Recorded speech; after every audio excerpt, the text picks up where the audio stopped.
اچھا، اس آیت میں جو ولیمے کا حکم آیا کہ آپ صلی اللہ علیہ وسلم بی بی زینب کا ولیمہ کیا اور بڑے اہتمام کے ساتھ کیا، اس سے باقی ازواج مطہرات کے نہیں کیے، ان ساری احادیث سے ایک چیز سامنے آتی ہے، ولیمہ کرنا سنت ہے لیکن ہر آدمی اپنی استطاعت کے مطابق کرے، اپنی استطاعت۔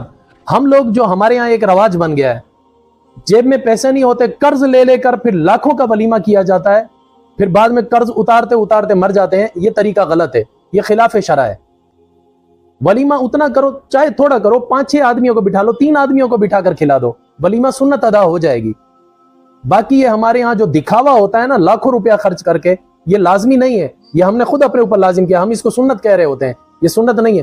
سنت وہ ہے ہر آدمی اپنی وسعت کے مطابق کرے، اگر امیر ہے بڑے اہتمام سے کر لے، اگر غریب ہے اپنی وسعت کے مطابق کرے، اگر بالکل ہی نادار ہے نہ بھی کرے تب بھی نکاح ہو جاتا ہے، بالکل ولیمہ نہ بھی کرے تب بھی نکاح ہو جاتا ہے، نکاح پر کوئی فرق نہیں آتا، ولیمہ الگ سے سنت ہے۔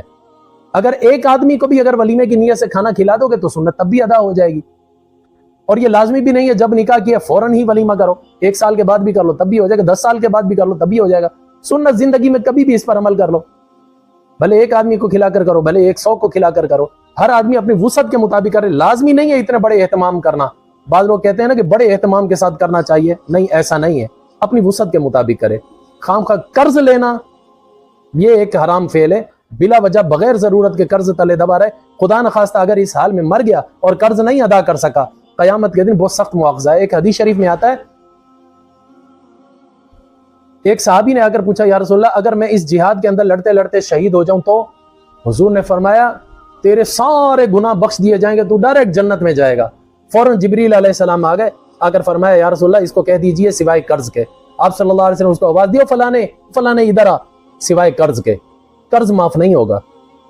اب اندازہ لگائیں ہم ولیمہ کرنے کے لیے کتنے بڑے بڑے قرض لے لیتے ہیں۔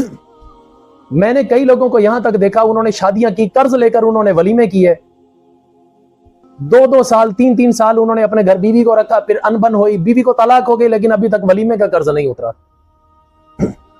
ایسی مصیبت نہیں لینی چاہیے، جتنا شریعت اجازت ہے اس پر عمل کرنا چاہیے۔ حدیث شریف میں آتا ہے نکاح کو آسان بناؤ، اور جو جتنا نکاح آسان ہوگا اتنا برکت والا ہوگا۔ آج ہم نے نکاح مہنگے کر دیے ہیں، ولیمے پر خرچ، ڈھول ڈھماکوں کا خرچ، فلاں رسموں کا خرچ، نکاح کی برکت ختم ہو چکی ہے۔ نتیجہ کیا ہوتا ہے؟ ادھر دلہن آتی ہے، ادھر لڑائی شروع ہو جاتی ہے، بے برکت نکاح ہو گئے۔